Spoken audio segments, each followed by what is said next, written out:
ইমামে মুসলিম রাদিয়াল্লাহু তাআলা আনহুর শাহাদাতের পর ইবনে জিয়াদকে অর্থাৎ ওবাইদুল্লাহকে কোন গোলাম এসে, কার গোলাম? ইবনে জিয়াদের গোলাম। বলে হুজুর জানেন? বলে কি? বলে ইমাম মুসলিম একা এসেছিল না, ইমাম মুসলিম যখন কুফাতে আসে তখন সঙ্গে দুটো ইমাম মুসলিমের ছেলে এসেছে, তাই নাকি? বলে হ্যাঁ। ছেলে দুটি কোথায়? কুফাতেই কোথাও হবে, কারো বাড়িতে হবে। খবর তো পাওয়া গেল না। অবশেষে সেই দিনই ইমাম মুসলিমের শাহাদাতের দিন ইবনে জিয়াদ এলান করলো। কি এলান? বলে ইমাম মুসলিমের ছেলে দুটিকে যে বাড়িতে জায়গা দেবে তাকে কঠিন শাস্তি দেওয়া হবে, আর ইমাম মুসলিমের ছেলে দুটিকে যে ধরে এনে দেবে তাকে মুহ মাঙ্গা ইনাম দেওয়া হবে। এত দেওয়া হবে যে ওকে আর জিন্দেগিতে খাটতে হবে না, ও খেয়ে গুজরিয়ে কবরে চলে যাবে। এত পুরস্কার দেওয়া হবে। এই যে এলান হয়ে গেল। এখন ইমাম মুসলিম রাদিয়াল্লাহু তাআলা আনহুকে কুফার পাড়ার শেষে দালানের ছাদের উপরে নিয়ে গিয়ে শহীদ করে দেওয়া হলো। এই খবরটা কুফাতে ছড়িয়ে গেছে। ইমাম হুসেনের চাচাতো ভাই যিনি এসেছিলেন উনাকে বর্তমানে ওবাইদুল্লাহ ইবনে জিয়া শহীদ করে দিল। টুকটুকির বাপ, শহীদ করে দেওয়া হয়েছে। আর সাথে এলান করা হয়েছে কি, যে ইমাম মুসলিমের দুই ছেলেকে যে ধরে এনে দেবে তাকে মুহ মাঙ্গা ইনাম দেওয়া হবে। এই এলানটা রাস্তার উপরে দাঁড়িয়ে, বাড়ির বাইরে দাঁড়িয়ে ইমাম মুসলিমের ছেলে দুটি যার বাড়িতে ছিলেন, যার নাম কাজী শরীফ, ওই কাজী সাহেব এই এলানটা নিজের কানে শুনলেন। আর সেই দিন সকাল বেলাতে কি করেছেন ইমাম মুসলিমের ওই দিওয়ানা কাজী সাহেব, বাচ্চা দুটিকে সুন্দর করে গোসল করিয়েছে, জামা কাপড় পরিয়েছে। আর এমনিতে তো ওনাদের নুরানি চেহারা, বাড়িতে যা দুমুঠ খাবার ছিল খাবার খাইয়েছে আদর করে করে বাচ্চা দুটোকে ঘরের মধ্যে বিছানা করে দিয়েছে। বাবা তোমরা এখানে আরাম করো, ঘরের মধ্যে, বাইরে যেও না, কারণ কুফার অবস্থা ভালো নেই। বাচ্চা দুটি যদিও কচি ছেলে, 8 বছর 10 বছর বা 10 বছর 12 বছর, বাচ্চা দুটো কদিন ধরে ভালোভাবে দানা পানি পেটে নেই, ভালোভাবে ঘুম নেই। বাচ্চা দুটো বিছানায় যেমনই উল্টেছে ঘুম চলে এসেছে, কচি কচি বাচ্চা। আর ওই কাজী সাহেব রাস্তা থেকে শুনে বাড়ির মধ্যে আসলো, আর মনে মনে ভাবছে আল্লাহ গো, এই কচি কচি বাচ্চা দুটো আজকে বাবারও এতিম হয়ে গেল, যাদের মা নেই। এখানে কুফাতে তো ওদের আত্মীয়ও কেউ নেই। কাজী সাহেবের দিলের মধ্যে 5 রকম কথা বেরোতে লাগলো দিলে দিলে। বেরাদার, বাবারা, ভাইরা, মা বোনেরা, ওই কাজী সাহেব এক পা দুপা করতে করতে বাড়ির মধ্যে গেল, আর মনে মনে ভাবলো আল্লাহ, এই বাচ্চা দুটোকে এখন খবরটা দেব তো দেব কি করে গো, যে বাচ্চা দুটার বাবা ইন্তেকাল করে গেছে, শহীদ হয়ে গেছে, দুনিয়া থেকে পর্দা করে গেছে। এ বাচ্চা দুটো বাবা হারা হয়ে গেছে, বাবার এতিম হয়ে গেছে। বাচ্চা দুটো শুনলে পরে কত কান্না করবে। আমি কাজী সাহেব খবরটা দেব তো দেব কি করে, এই চিন্তা ভাবনা করতে করতে বাবা বাড়ির মধ্যে গেলেন।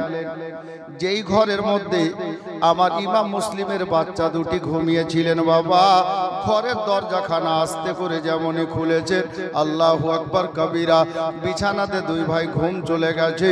মনে হচ্ছে ওই কাজী সাহেব বলছেন, কেতাব লেখক লিখেছেন রে বাবা, যেমনই বাচ্চা দুটোর দিকে কাজী সাহেবের নজর যাওয়া, দেখতে পাওয়া যাচ্ছে ওই কাজী সাহেবের বাড়িতে ইমাম মুসলিমের দুটা ছেলে না গো, মনে হচ্ছে আসমানের পূর্ণিমার চাঁদ দুটা আরাম করছে।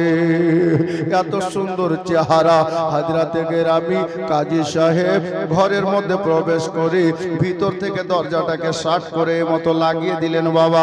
আর এক পা দুপা করতে করতে কাজী সাহেব আল্লাহু আকবার কবিরা ওই বাচ্চা দুটোর মাথার কাছে গিয়ে বসে গেল গো। আর বসে যাওয়ার পরে বাচ্চা দুটোর মাথায় হাত বোলাচ্ছে, চেহারায় হাত বোলাচ্ছে। যদিও বাচ্চা ছেলে বাবা যেমনি হাত বুলিয়েছে কাজী সাহেব আল্লাহু আকবার কবিরা, বাচ্চা দুটোর ঘুম ভেঙে গেল। আর যেমনই ঘুম ভেঙেছে বাচ্চা দুটো উঠে বিছানাতে বসে গেল। চাচা, চাচা গো, আমরা কাল থেকে আপনার বাড়িতে আছি। আল্লাহু আকবার কবিরা, চাচা গো, 2টা দিন গত হয়ে গেল। আমার আব্বা ইমাম মুসলিম আপনার বাড়িতে আমাদেরকে পৌঁছেছেন, 2 দিন থেকে বাবার খবর পাইনি গো। আমাদের আব্বা কোথায় আছে? বলে বেটা রে, কাজী সাহেব বলছেন বেটা রে, ওরে বেটা এখন বাবার কথা বলিস না রে, আস্তে কথা বল, আস্তে কথা বল বেটা।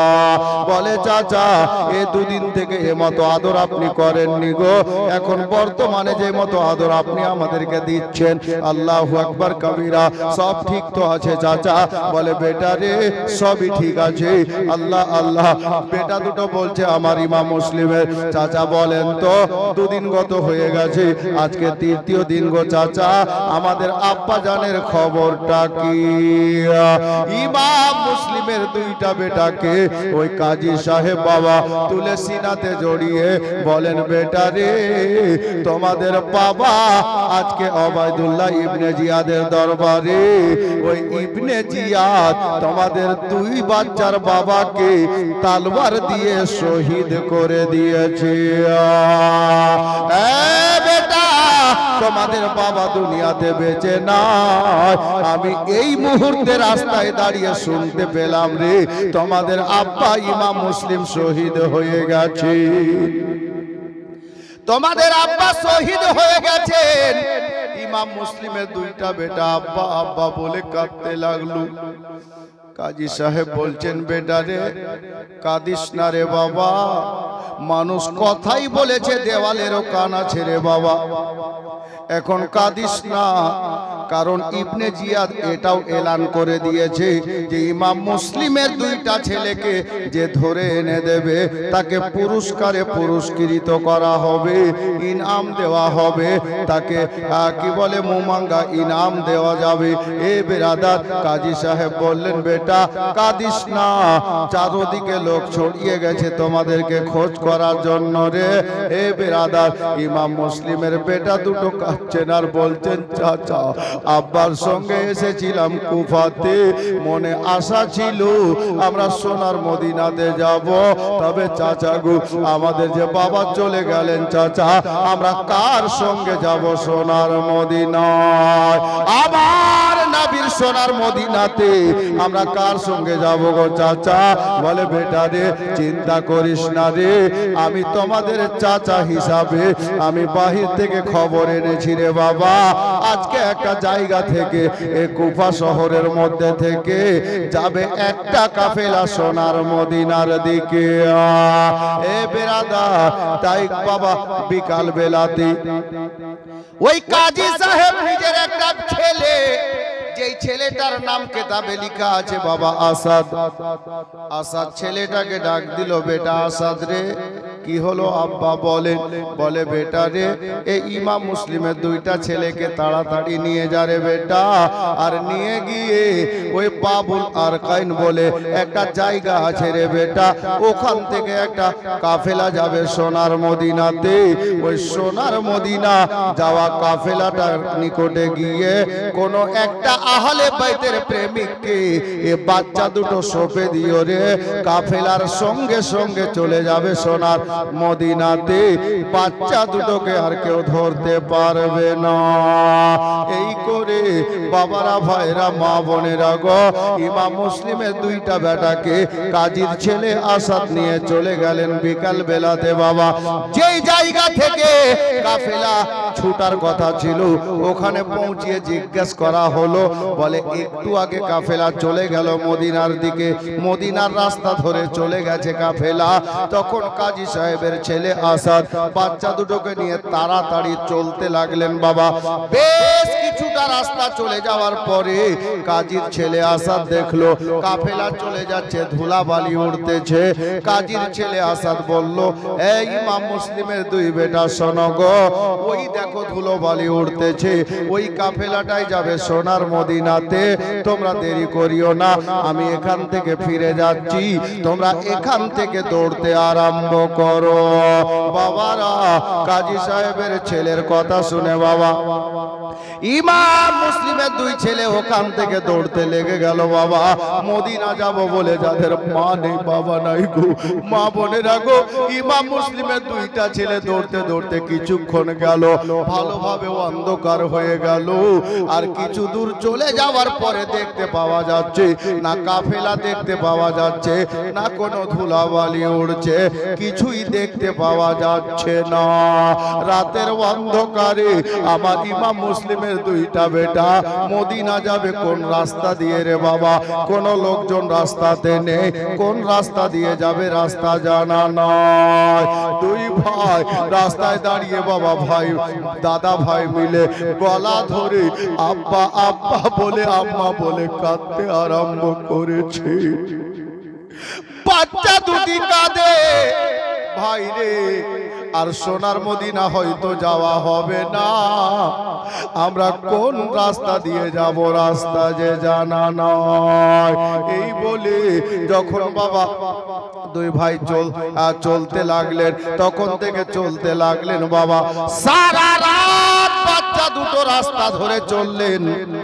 কিন্তু বেরাদার, যখন ফজরের টাইম হলো, জামে মসজিদে আজান আরম্ভ হয়েছে।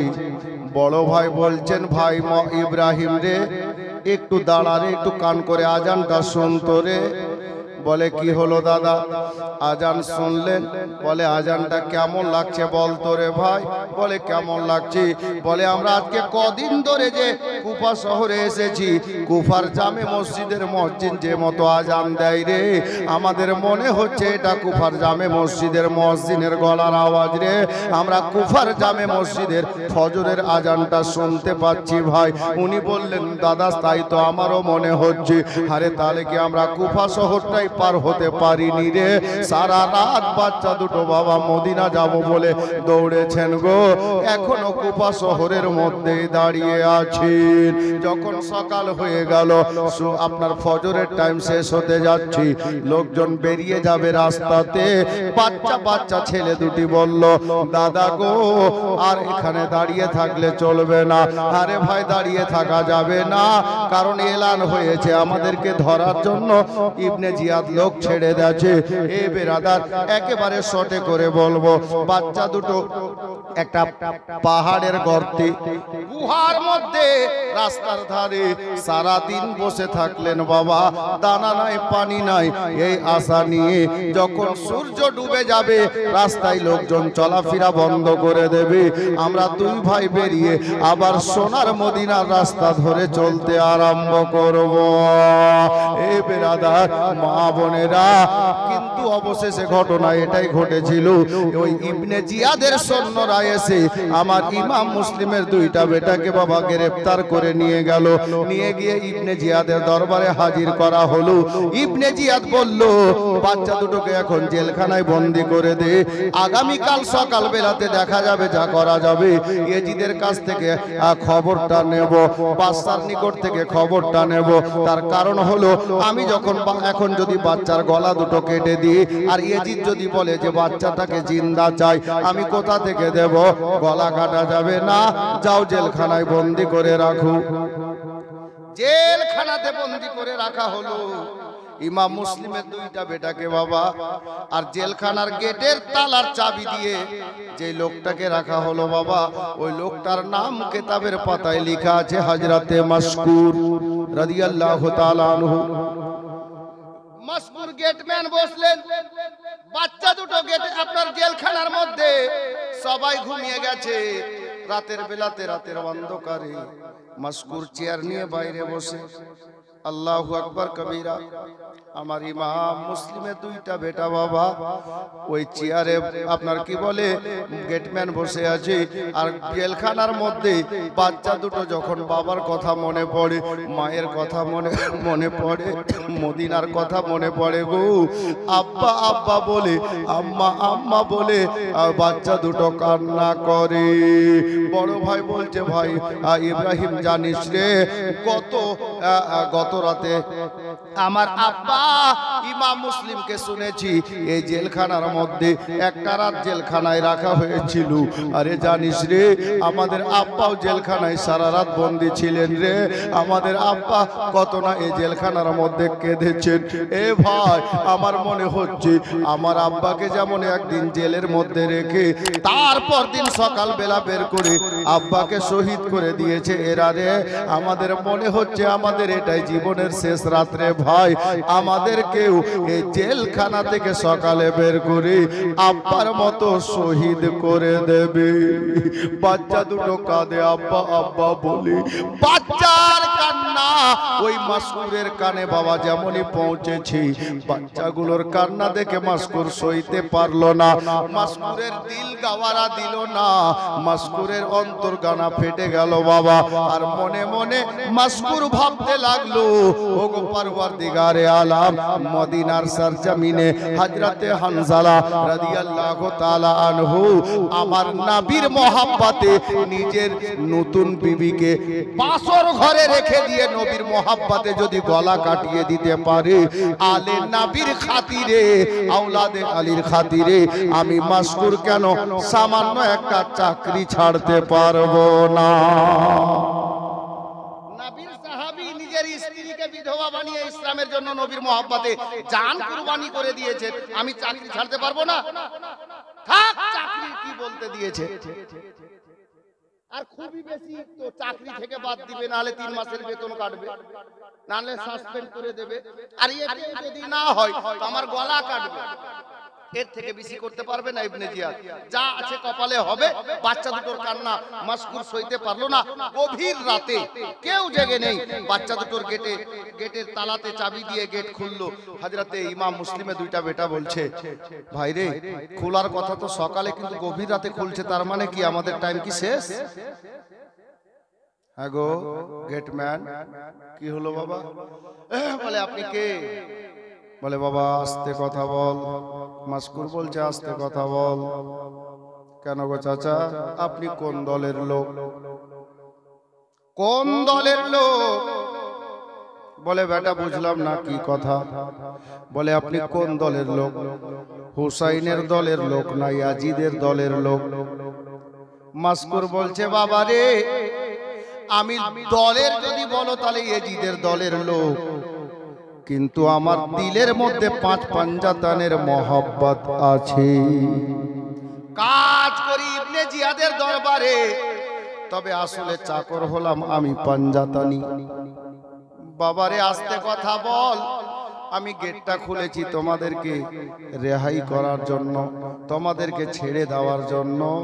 ইমাম মুসলিমের 2 বেটার ভাষা শুনেন চাচা, আপনি আমাদেরকে ছেড়ে দিবেন তো আপনার কি হবে? আপনি নিজের ভেবেছেন?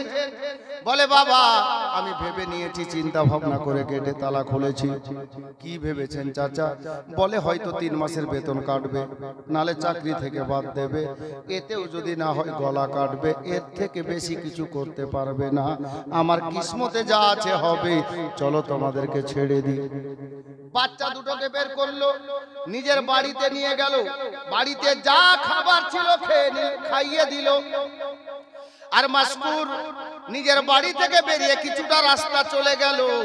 চলে যাওয়ার পরে ফাঁকা ময়দান থেকে দাঁড়িয়ে ওই দূরে একটা টিম টিম করে আলো জ্বলছে, আলোটাকে দেখিয়ে ওই মাসকুর বলল, এ ইমাম মুসলিমের বেটা, ওই দেখো একটা আলো জ্বলছে টিম টিম করে কাদসিয়া শহরের।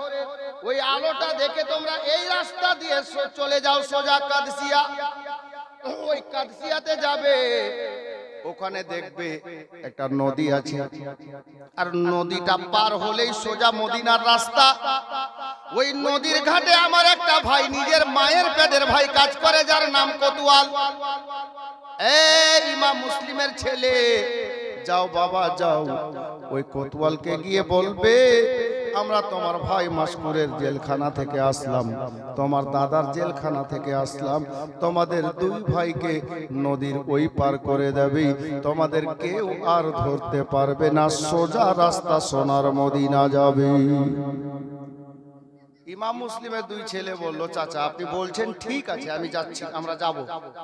আপনার ভাই যদি আমাদেরকে না চিনে, বিশ্বাস না করে, কে আছিস না আছিস আর কোথা থেকে এসে বলছিস আপনার দাদার জেলখানা থেকে আসলাম, তো মাসকুর কি করলো, ও তখন আর চিঠিপত্র কি লিখবে, হাতে একটা আংটি ছিল, আংটিটা খুললো আর বলছে বাবা এই আংটিটা নে। বলে চাচা আংটি কি করব? আংটিতে কি বুঝাতে চাইছেন আপনি?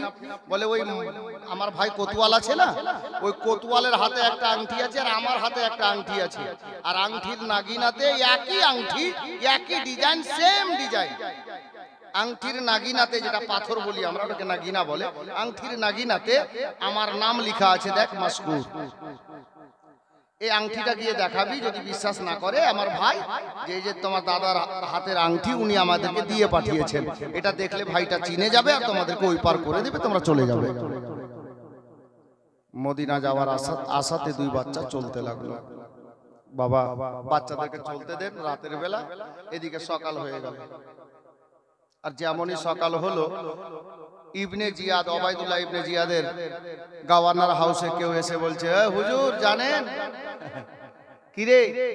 বলে আপনি গতকালকে সৈন্য পাঠিয়ে দিয়ে ইমাম মুসলিমের ছেলে দুটোকে যে ধরিয়ে মাঙিয়েছিলেন আর জেলখানায় বন্দি রেখেছিলেন না, বাচ্চা দুটো নাই, জেলখানাতে নাই। আরে নাই মানে কোথায় গেল? বলে পালিয়ে গেছে। ইবনে জিয়াদ বলছে অসম্ভব, পালিয়ে গেছে মানে? গেটে তালা দিয়ে, গেটম্যান রেখে, যোগানদার রেখে, আর বাচ্চা বাচ্চা ছেলেরা পালালো কিভাবে? ওই লোকটা বলছে আমাকে কেন হুড়কি দিয়ে কথা বলছেন, রেগে কথা বলছেন? আমি কি করে বলবো? যাকে গেটম্যান রেখেছিলেন, যোগানদার, পহরাদার রেখেছিলেন, ওকে দেখে জিজ্ঞেস করেন। হ্যাঁ, ইবনে জিয়াদ বলছে কথাও তো ঠিক, একে রাগ দেখিয়ে লাভ কি? ডাক মাসকুরকে। মাসকুরকে ডাকা হলো, মাসকুর আসলো। ইবনে জিয়াদ বলছে মাসকুর কি শুনলাম? বলে কি শুনলেন? আরে ইমাম মুসলিমের দুটো ছেলে নাকি পালিয়ে গেছে। বলছে ভুল শুনেছেন। মাসকুর বলছে ভুল শুনেছেন। মাসকুরের কথা শুনে ইবনে জিয়াদ বলছে তাই তো তোমার মতো একটা গেটম্যান রাখবো আর আপনার কি বলে আসামি গেট জেলখানা থেকে পালিয়ে যাবে, এটা সম্ভব? আচ্ছা পালিয়ে যায়নি, ভুল শুনেছি, ঠিক আছে। আচ্ছা মাসকুর, এবার ইবনে জিয়াদ বলছে মাসকুর বলতো বাচ্চা দুটো কি জেলখানাতে আছে? তো মাসকুর বলছে না, পালিয়ে যায়নি আর জেলখানাতেও নাই। আরে এর মানে তুমি এখনই বললা পালাইনি আর এখন বলছো আবার নাই, তার মানে কি? আল্লাহ আল্লাহ। মাসকুর বলছেন ওগো ইবনে জিয়াদ শোনো, ওনারা আলে নবী, নবী বংশের ফুল, আওলাদে রাসূল, ওনারা পিঠ দেখিয়ে পালিয়ে যেতে জানে না, দরকার হলে গর্দান কাটিয়ে দেবে। খবরদার আলে নবীদের ব্যাপারে পালিয়ে যাওয়া শব্দ ব্যবহার করবেন না। ওই লোকগুলো ওই বাচ্চা দুটো জেলখানাতে নেই, বরঞ্চ আমি মাসকুর সসম্মানে গেটের তালায় চাবি দিয়ে যত্ন করে খুলে দিয়ে বাচ্চা দুটোকে বের করে আদর করে বাড়িতে নিয়ে গেলাম, পা হাত ধুলিয়ে দিয়ে বাড়িতে 4টা খাবার খাইয়েছি আর কপালে একটা চুমা দিয়ে নিজের নাম লেখা আঙ্গুটিখানা হাতে দিয়ে তাদেরকে মদিনার রাস্তা ধরিয়ে আমি সসম্মানে বিদায় করে দিয়েছি। পালিয়ে যাইনি, আমি বিদায় জানিয়েছি। মাসকুরের কথা শুনে জাল্লাদের বড় রাগ হলো। ওবায়দুল্লাহ বলল মাসকুর, আরে আমি এত কষ্ট করে সৈন্যদেরকে ছেড়ে আমি বাচ্চা দুটোকে ধরে মাগালাম আর তুই এমনিতেই ছেড়ে দিলি রে, বলতো বাচ্চা দুটোকে ছেড়ে তোর লাভ কি হলো? লাভ কি হলো? তখন মাসকুর বলছেন, এ ওবাইদুল্লাহ ইবনে জিয়াদ, বিনা কারণে বিনা দোষে গতকালকে পাড়ার শেষে ছাদের উপরে তুলে ওই বাচ্চা দুটোর বাবা ইমাম মুসলিমকে আপনি শহীদ করে দিয়েছেন। আপনি আগে বলেন, ইমাম মুসলিমকে শহীদ করে আপনার লাভ কি হলো?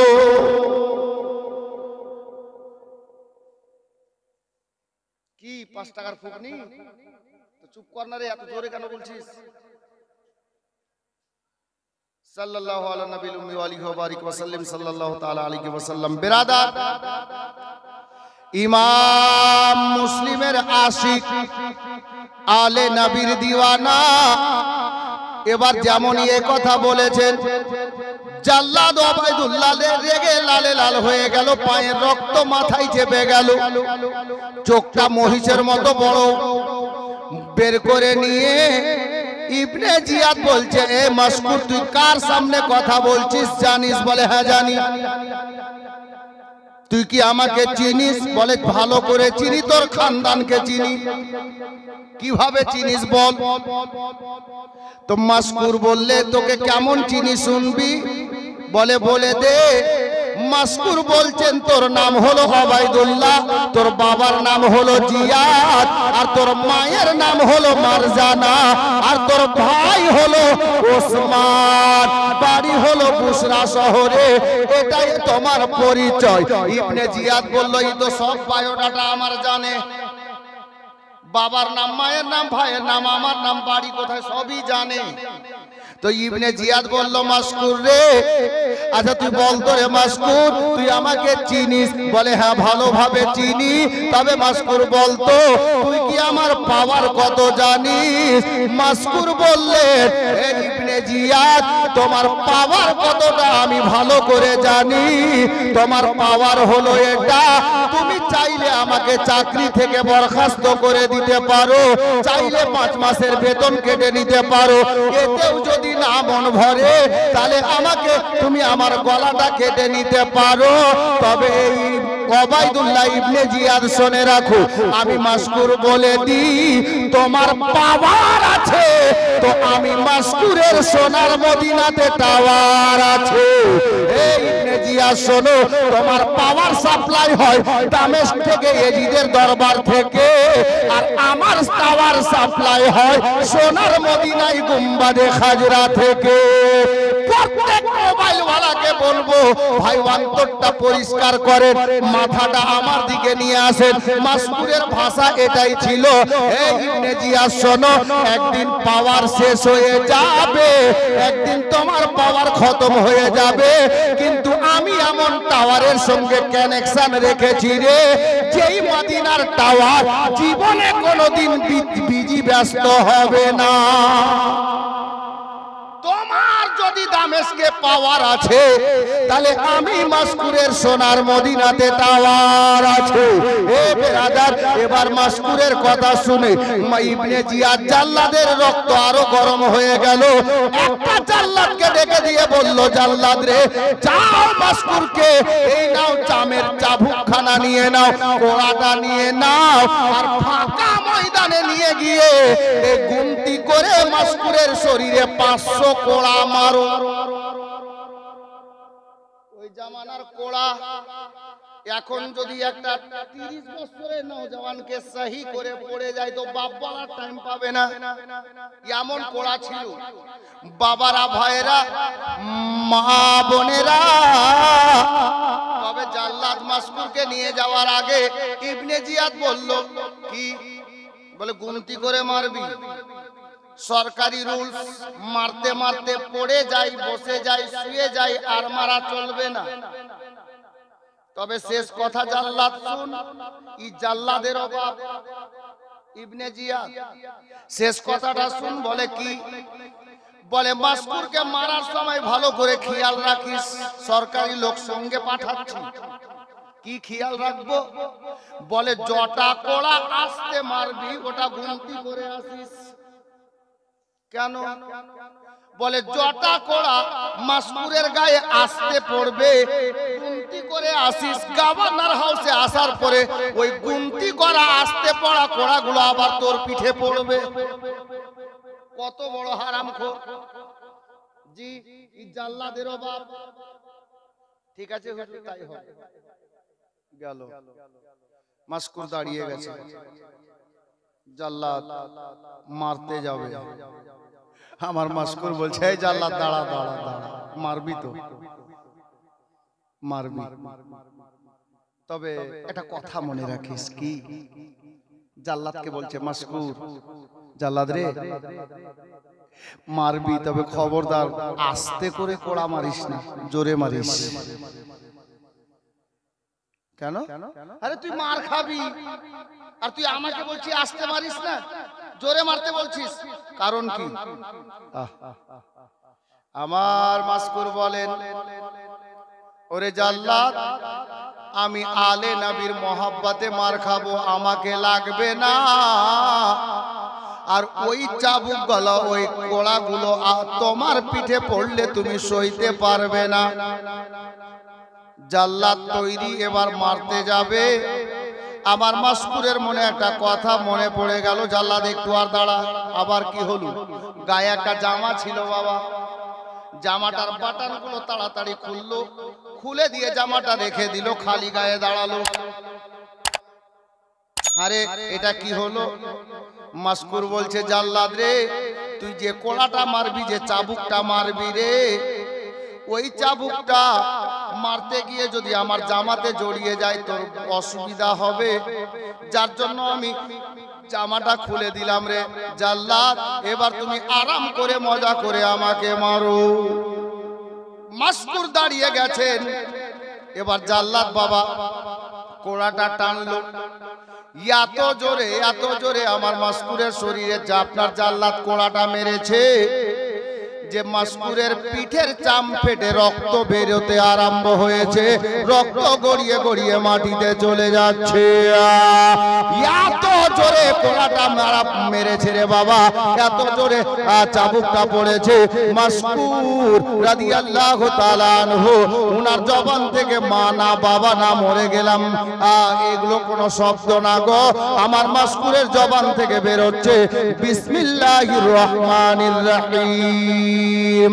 বিসমিল্লাহ শরীফটা পাঠ করলেন আমার মাসকুর। জাল্লাদ চাবুকটা গুছিয়ে নিয়ে মাসকুরকে ডাক দিয়ে বলে, মাসকুর রে, তোমাকে এত জোরে মারলাম, তোমার পিঠের চাম ফেটে গিয়ে রক্ত বেরিয়ে মাটিতে গড়িয়ে পড়ছে, আমি জাল্লাদের বাহুটা কেঁপে গেছে রে, আর তোমার মুখে শব্দ পেলাম না, মা বাবা বলে কান্নার শব্দ পেলাম না, বিসমিল্লাহ পাঠ করেছো, ব্যাপারটা বুঝতে পারলাম না। আমার মাসকুর বলে, জাল্লাদ জানিস রে, আমার নবীর ফরমান আছে, যেই কোনো ভালো কাজ শুরু করার পূর্বে বিসমিল্লাহ শরীফটা পড়ে নেওয়া, তাহলে কাজটা ভালোভাবে সম্পূর্ণ হয়। আল্লাহু আকবার কবীরা। মাসকুর বলেন, জাল্লাদ রে, আমি আলে নবীর মহব্বতে মার খাচ্ছি রে, আমার জন্য এই দুনিয়ার বুকে এত সুন্দর কাজ আর হতে পারে না, এই জন্য তুমি বিসমিল্লাহ পড়নি রে জাল্লাদ।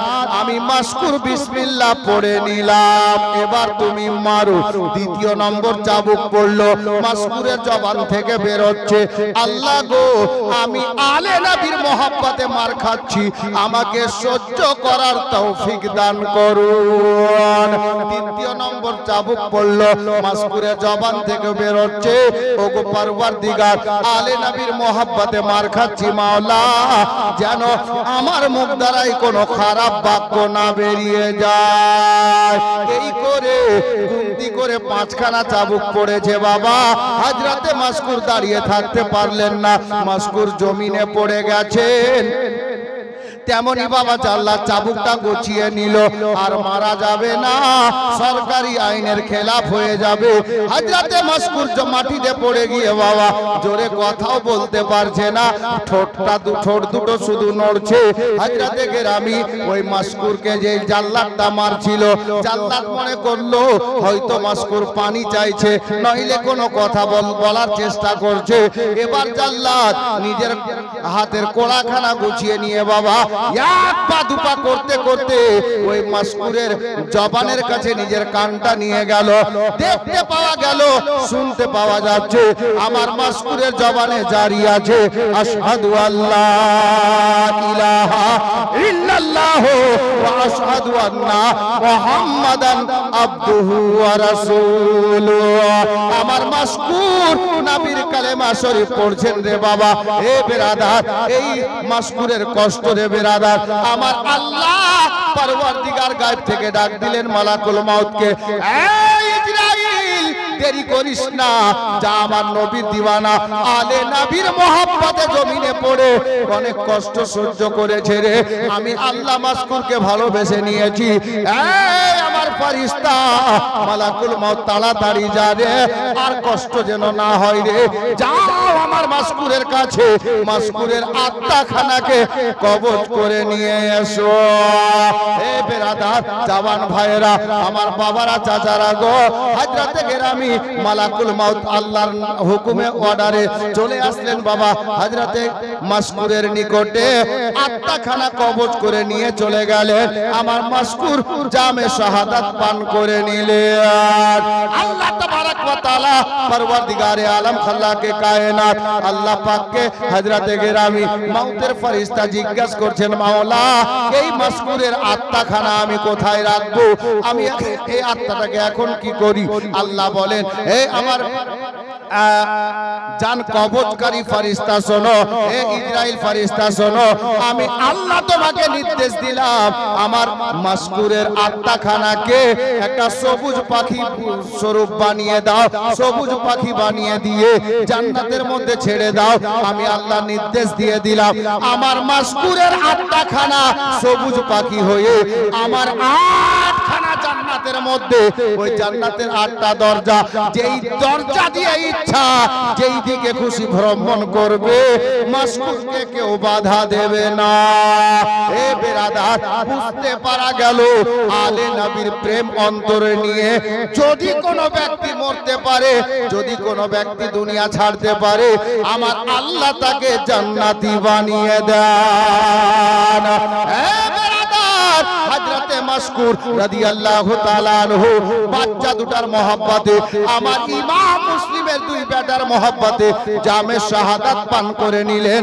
সবাই পড়ি ইন্না লিল্লাহি ওয়া ইন্না ইলাইহি রাজিউন। এবার চট করে আগে বাড়বো। হযরতে মাসকুর কি ভালো ছিল, গত রাতে আলে নবীর মহব্বতে বাচ্চা দুটোকে ছেড়ে দিলেন, নবীর ভালোবাসা অন্তরে নিয়ে শহীদ হয়ে গেলেন, জান্নাতি হয়ে গেলেন। ইমাম মুসলিম রাদিয়াল্লাহু তাআলা আনহুর ছেলে দুটি ওই যে মাসকুর ছেড়ে দিয়েছে মদিনা যাওয়ার রাস্তায়, আবার সারা রাত বাচ্চা দুটো দৌড়েছে মদিনা যাব বলে। রাস্তা ভুলে গেছে, রাস্তা রাতের অন্ধকারে আবার ঘুরতে ঘুরতে আবার ফজরের আজান, আবার ফজরের আজান শুনে বুঝতে পারা গেল যে আমরা কুফার বাইরে যেতে পারিনি, কুফার মধ্যেই আছি। বাচ্চা দুটি একটা রাস্তার ধারে। আল্লাহু আকবার। আচ্ছা, কোন আল্লাহর বান্দি 200 টাকা পাঠিয়েছে, আল্লাহ দান কবুল করুক, আমিন সুম্মা আমিন।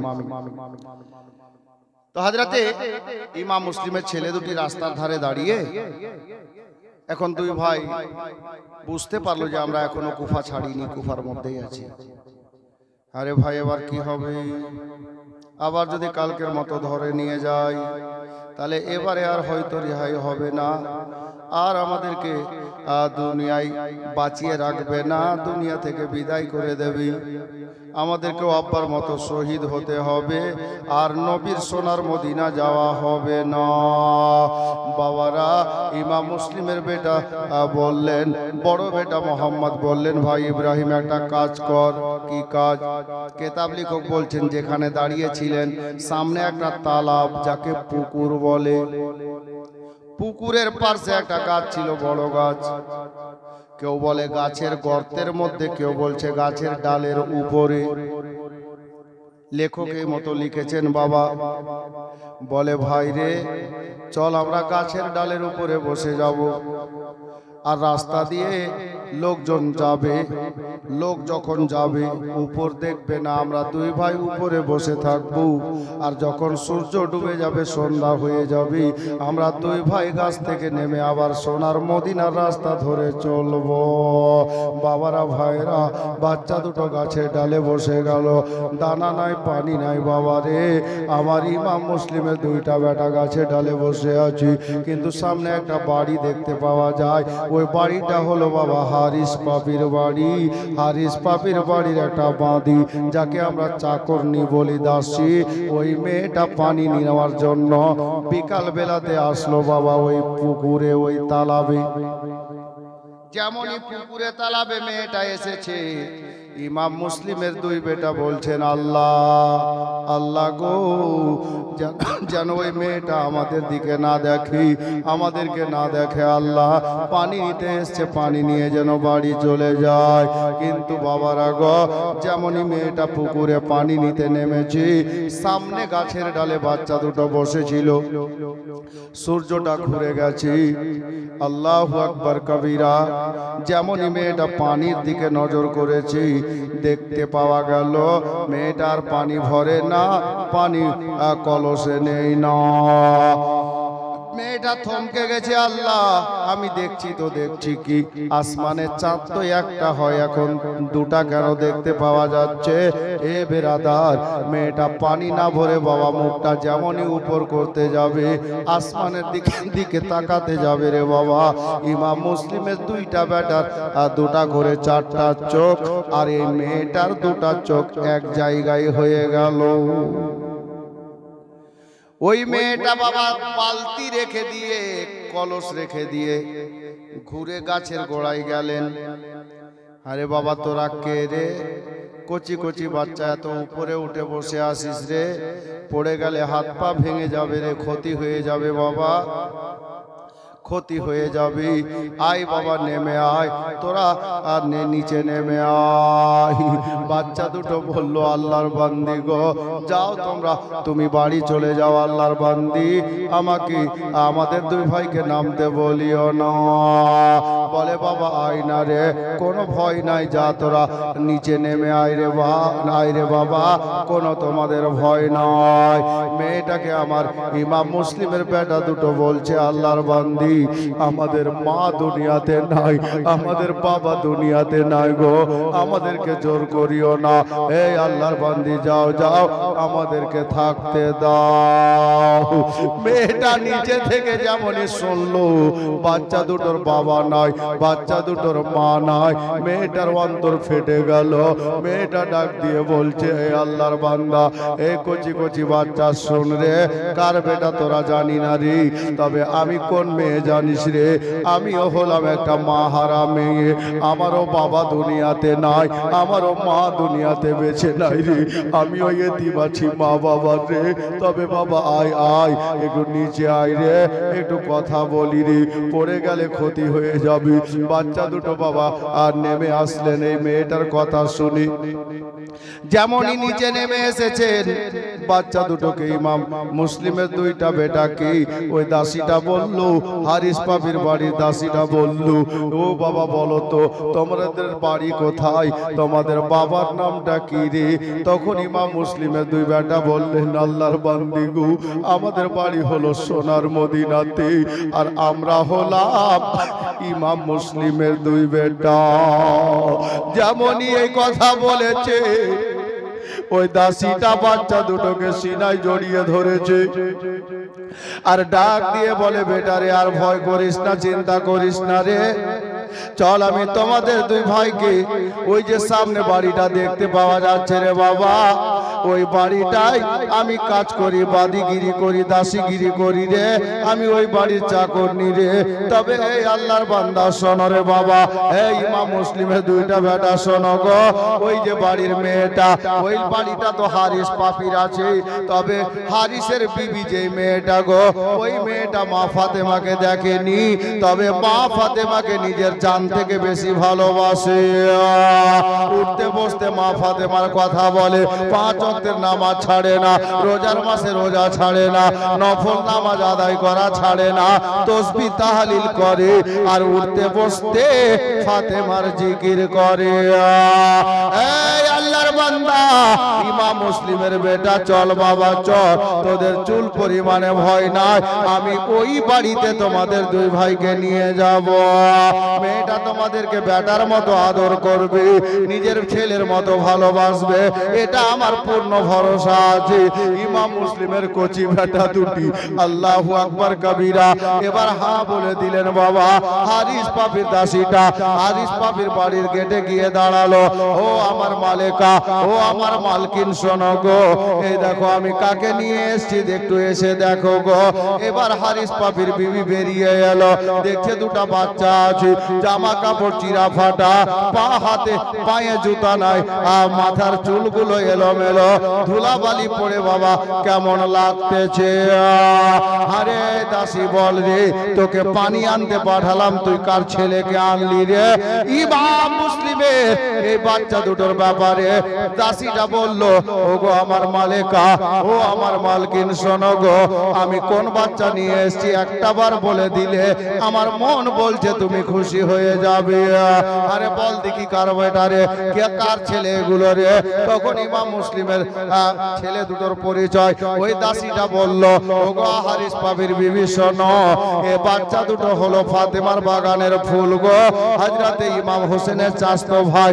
ইমাম মুসলিমের দুইটা বেটা নবী বংশের ফুল আছে। যেমনই এতটুকু বলা ছিল বাবা, যেমনই এতটুকু বলা ছিল, আর হারিস পাপির বিবি দৌড়ে গিয়ে বাচ্চা দুটোকে সিনাই লাগিয়ে নিল। আল্লাহু আকবার কবিরা, মায়ের মতো ভালোবাসা দিল, বাচ্চা দুটোর চোখে পানি চলে এসছে। আল্লাহ গো, ছোট্টবেলাতে মায়ের ভালোবাসা পেয়েছি, আর মা কবরে চলে গেছে, আমাদের মায়ের মতো করে সিনাই লাগিয়েছে। আল্লাহু আকবার কবিরা। দাসীটাকে আপনার হারিস পাপির বিবি বলল, দাসী রে, তাড়াতাড়ি যা রে, একটু পানি এনে দে, বাচ্চা দুটোকে গোসল করিয়ে দি রে। বাচ্চা দুটোকে গোসল করিয়ে দেওয়া হলো। এ বেরাদার, গোসল করিয়ে দিয়ে খানা খাইয়ে দেওয়া হলো।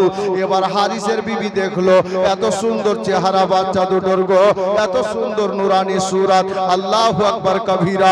মা বোনেরা, বাবারা, ভাইরা গো, আবার ওই হারিস পাপির বিবি বলল, এবার বারান্দায় আপনার কি বলে সব বিছিয়ে দিয়ে, মাদুর বিছিয়ে দিয়ে, চাটাই বিছিয়ে দিয়ে বাচ্চা দুটোকে নিয়ে বসলো। একটু চোখে সুরমা পরিয়ে দেব, মাথায় চিরনি করে দেব, জামা কাপড় পরিয়ে তাদেরকে আরাম করতে দেব। বাবারা, ভাইরা, মা বোনেরা গো, দেখবেন বাড়িতে তিনটা চারটা বাচ্চা যদি থাকে, কমসে কম দুটা বাচ্চা যদি থাকে, একটা বাচ্চার বয়স যদি 10 বছর হয়, একটার বয়স যদি 5 বছর হয়, দেখবেন বাবা যদি কোনো খাবার নিয়ে আসে, বড় বেটাকে পরে দেবে, ছোটটাকে আগে দেবে, কারণ ও ছোট আছে। বাবারা, ভাইরা গো, হারিস পাপির বিবি বাচ্চা দুটোকে নিয়ে শপে বসে গেছেন, পাশে সুরমা নিয়েছে, আর ছোট বেটা ইমাম মুসলিমের ইব্রাহিম রাদিয়াল্লাহু তাআলা আনহুকে নিজের কোলে করে নিয়ে আল্লাহু আকবার কবিরা সুন্দর নুরানি চক্ষু মোবারকে ওই হারিসের বিবি সুরমা লাগিয়ে দিচ্ছে। পাশে বড় ভাই বসেছিল বাবা, বড় ভাইটা তাকিয়ে তাকিয়ে দেখছিল। রে দিওয়ানারা, ইমাম মুসলিমের বড় বেটা পাশে বসে বসে তাকিয়ে তাকিয়ে দেখছিল। জানি না কি হয়ে গেল বাবা, ইমাম মুসলিমের বড় বেটা একবার মা বলে কেঁদে উঠলো, আর মা বলে কেঁদে উঠে অজ্ঞান হয়ে ইমাম মুসলিমের ছোট বেটা বলে, চাচি গো, ও গো আল্লাহর বান্দি, আমাকে সুরমা পড়াতে হবে না, আমার চোখে সুরমা লাগাতে হবে না। বলে বাবা কেন রে? বলে চাচি গো, আমার বড় ভাই মা বলে কেঁদে জমিনে পড়ে গেছে, আমাদের জোড়াটা কি ভেঙে গেল গো, একটু তাড়াতাড়ি দেখেন চাচি। হাই রে মোহাব্বত, বাচ্চাটার চোখে বাবা ঠান্ডা শীতল পানি ছিটানো হলো। হারিসের বিবি গেল, নাড়িতে হাত দিল, বাচ্চা বেঁচে আছে, চোখে ঠান্ডা শীতল পানি ছিটিয়ে দিয়ে জ্ঞানে ফিরিয়ে আনা হলো। পরক্ষণে হারিসের বিবি ওই বাচ্চাটাকে বলছিল, আরে বাবা তুই কেন মা বলে কেঁদে অজ্ঞান হয়ে জমিনে পড়ে গেলি রে? এই ছোট ভাইয়ের সুরমা পড়ানো হলে তোকেও তারপরে সুরমা পড়াতাম বাবা, কেন জমিনে অজ্ঞান হয়ে মা বলে কেঁদে পড়ে গেলি? তখন হারিসের বাড়িতে বসে আমার ইমাম মুসলিমের বড় বেটা মোহাম্মদ রাদিয়াল্লাহু তাআলা আনহু উনি বলছেন, চাচি গো আমি সুরমা পড়ার জন্য কাঁদিনি, কেন কেঁদেছিস রে বেটা? ইমাম মুসলিমের বড় বেটা বললেন, ওগো চাচি জান শুনেন, আপনি আমার ছোট ভাইকে কোলে বসিয়ে আপনি সুরমা চোখে দিচ্ছিলেন, আমি বসে বসে তাকিয়ে তাকিয়ে দেখছিলাম। চাচি জানেন গো আমার ছোট্ট বেলার কথাটা মনে পড়ে গেছে। কি মনে পড়লো রে বাবা? বলে চাচি গো আমরা যখন ছোট্ট ছিলাম চাচি, আমার মা আমাদের দুই ভাইকে এই মতো কোলে বসিয়ে সুরমা পড়িয়ে দিতে। চাচি যান আজকে আপনি আমার ছোট্ট ভাইকে যখন সুরমা দিচ্ছিলেন চাচি, আমার মায়ের কথা বারবার মনে পড়ছিল, আমি থামতে পারিনি গো চাচি। আমার আম্মা জানের কথা মনে করে আমি মা বলে কেঁদে অজ্ঞান হয়ে জমিনে পড়ে গিয়েছি।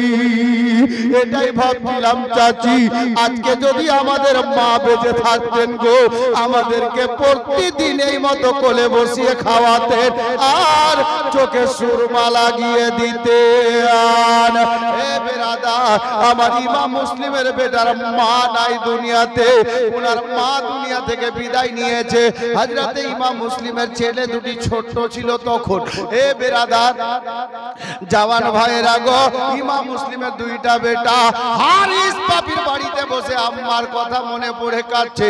আজকে নবীর মাহফিলে বসে এই মুহূর্তে ইমাম মুসলিমের বড় বেটা হযরতে মুহাম্মদ সাল্লাল্লাহু রাদিয়াল্লাহু তাআলা আনহুর মহব্বতে একটা মা প্রেমিককে মায়ের নামে 500 টাকা দিতে বলবো, মাত্র একজন পারবে? দুটিকে হারিসের বিবি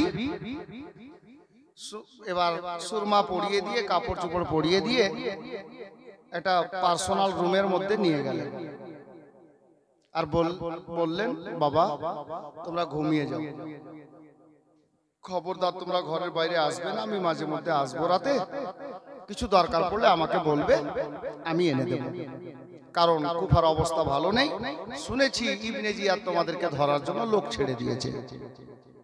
ঠিক আছে চাচি। বাচ্চা দুটো মায়ের মতো ভালোবাসা পেয়ে আজকে 2-3 দিন পর একটু খেতে পেয়েছেন, খাবার খেয়েছেন। আল্লাহু আকবার। হযরতে ইমাম মুসলিমের বেটা দুটো বিছানায় ঘুম চলে গেছে, ঘুমিয়ে আছে। দাসী আর ওই হারিসের বিবি ছাড়া কেউ জানে না।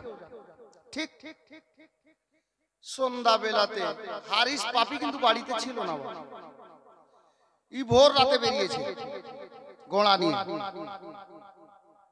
সন্ধ্যা বেলাতে বাড়ির দরজাতে এসে আওয়াজ দিচ্ছে, দরজা খুল। তোর স্ত্রী এসে দরজা খুলল। তো হারিস পাপি ঘোড়া নিয়ে গিয়েছিল ভোরের বেলা, কিন্তু ঘোড়া নিয়ে আসেনি, ও হাঁটতে হাঁটতে এসছে। হারিস পাপির বিবি বলছে, হ্যাঁ গো সারাদিন কোথায় ছিলে? আর বলিস না রে, চল তো থকে গেছি। আরে ছিলে কোথায় ওটা বলো তো। তো বলছে আর বলিস না, আমি গিয়েছিলাম বহু জঙ্গল জঙ্গল ঘুরলাম, এটা খবরেই ছিলাম। কেমন খবর? বলে তুই শুনিসনি ইমাম মুসলিমের 2 ছেলেকে যে ধরে এনে দেবে তাকে ওবায়দুল্লাহ ইবনে জিয়াদ অনেক ইনাম দেবে, পুরস্কার দেবে। এই জন্য আমিও গিয়েছিলাম খোঁজ করতে, অনেকে গিয়েছে, আমিও গিয়েছিলাম। তো হারিসের বিবি বলছেন, না লাই, তুই মা ফাতেমার বাগানের ফুলের সঙ্গে এরকম বেয়াদবি করতে গেছিস? খুব মনে মনে বলছে। তো হারিসের স্ত্রী বলছে, আচ্ছা মাশাআল্লাহ, আল্লাহ ভালো রাখুক। হারিসের স্ত্রী বলছে, হ্যাঁ গো স্বামী, তুমি যে ঘোড়া নিয়ে গিয়েছিলে, ঘোড়াটা কই? তো হারিসের স্ত্রীকে হারিস বলছে, আর বলিস না রে, ঘোড়া নিয়ে সারা দিন খেয়ে না খেয়ে পাথরের এলাকা, পাহাড়ের এলাকা, জঙ্গলে উপরে নিচে ডানে বামে ঘুরতে ঘুরতে শেষে যখন পেলাম না বাচ্চা দুটোকে, বাড়ি আসছিলাম, আরে পাহাড়ের পাশে দিয়ে আসছিলাম, একটা বড় পাথর পড়েছিল, ঘোড়াটা কিভাবে যে কি করলো, পা যেমনই ঘোড়ার লাগলো, পা লাগাও শেষ, ঘোড়া পড়াও শেষ, আর মরাও শেষ। ঘোড়া পড়ে গেল আর পরে মরে গেল। আচ্ছা বলেন তো, ঘোড়া মরলে কি করতে হবে? যদি ঘোড়াই মরে, আপনি ঘোড়া পুষছেন, আর যদি মরে গেল কি করা দরকার? ইন্না লিল্লাহি ওয়া ইন্না ইলাইহি রাজিউন। শোক সংবাদ না, ক্ষতি হলো না, মুসিবত।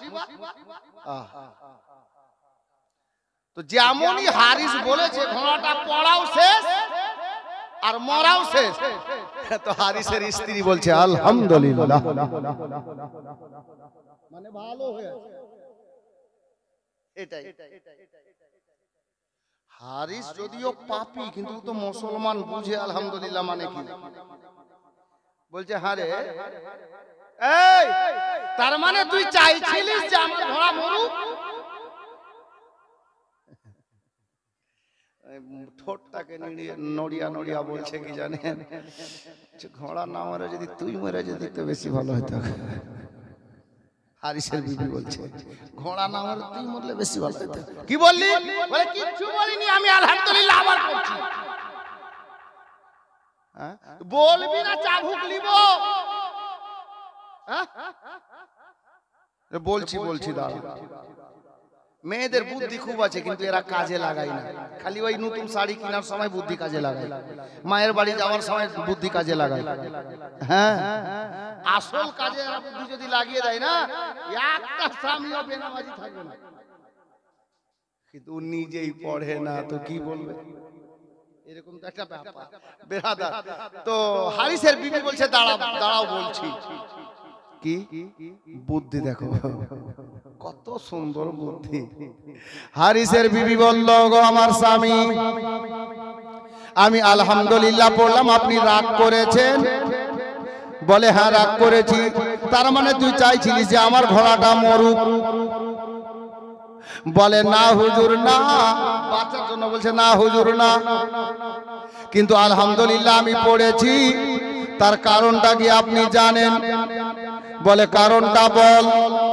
হারিসের বিবি বলছে কারণ হলো এটা যে আমার আল্লাহ এত ভালো, এত ভালো, 4 পাইয়াকে নিয়েছে, 2 পাইয়াকে বাড়ি পাঠিয়েছে, আবার ওর মাছ দিয়ে দিল।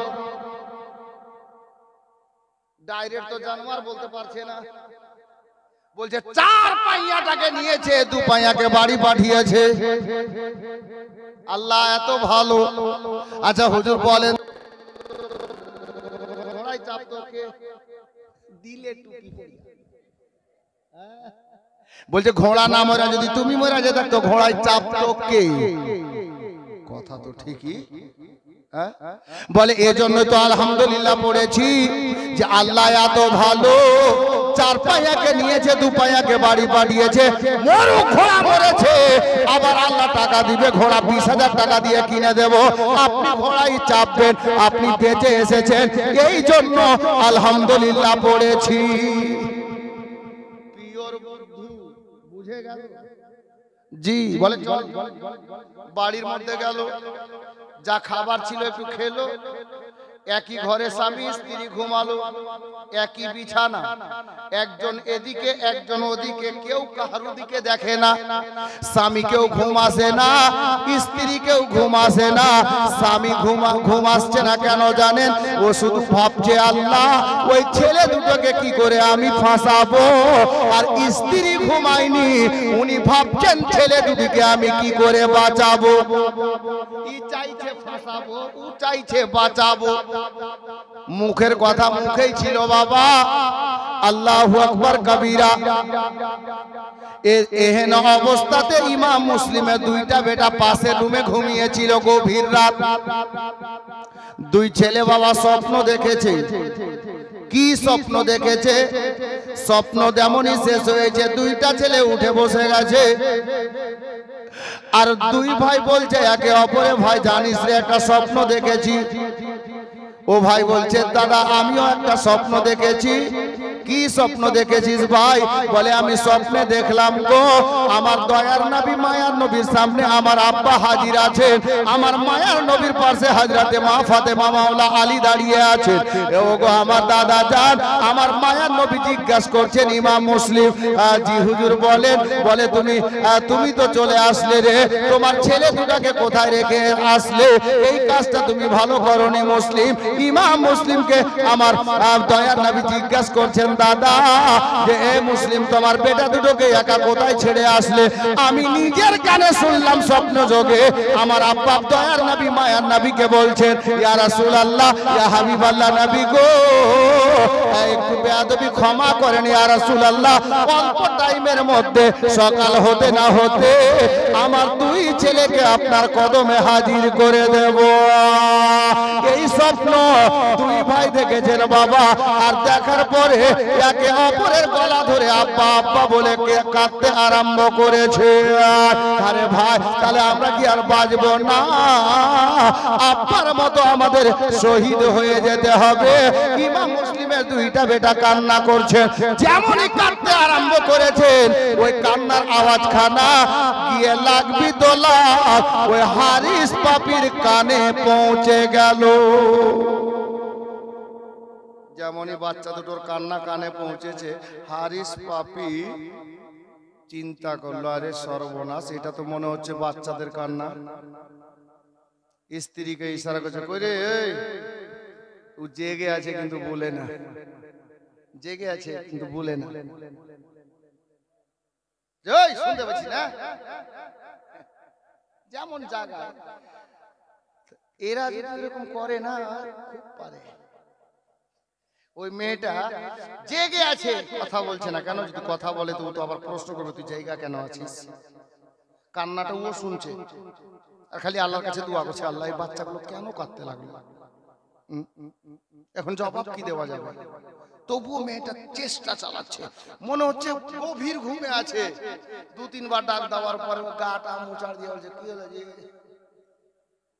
হ্যাঁ মানে মনে হচ্ছে যে আসল ঘুমেছিল। কি হলো বলো? বলে রে শোন মনে হচ্ছে চারাকটা জ্বালাতো, আলোটা জ্বালা। কি হলো?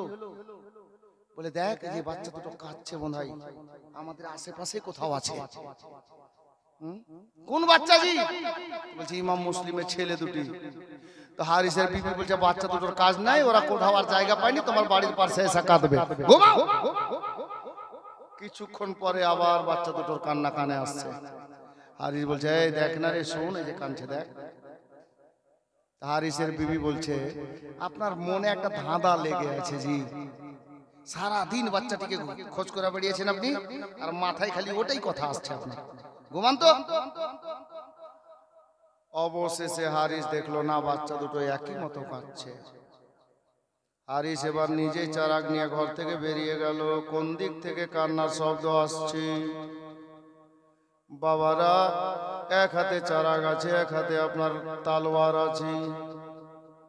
বাবারা মা বোনেরা গো, একজন বাংলা কবি এরকম লিখেছিলেন কি জানেন? শহীদের রক্তে ভিজে আছে কারবালার ওই ধূল, শহীদ যেথায় হলেন আমার মা ফাতেমার ফুল, পিয়াসা আসগর তীর খেয়েছে দৈনিক খেতে জল, তোরা দেখবি যদি রক্তের রাঙ্গা কারবালাতে চল, কারবালাতে চল। ওগো মুসলিমের ওই দুইটি ছেলে কান্দেন পথে পথে,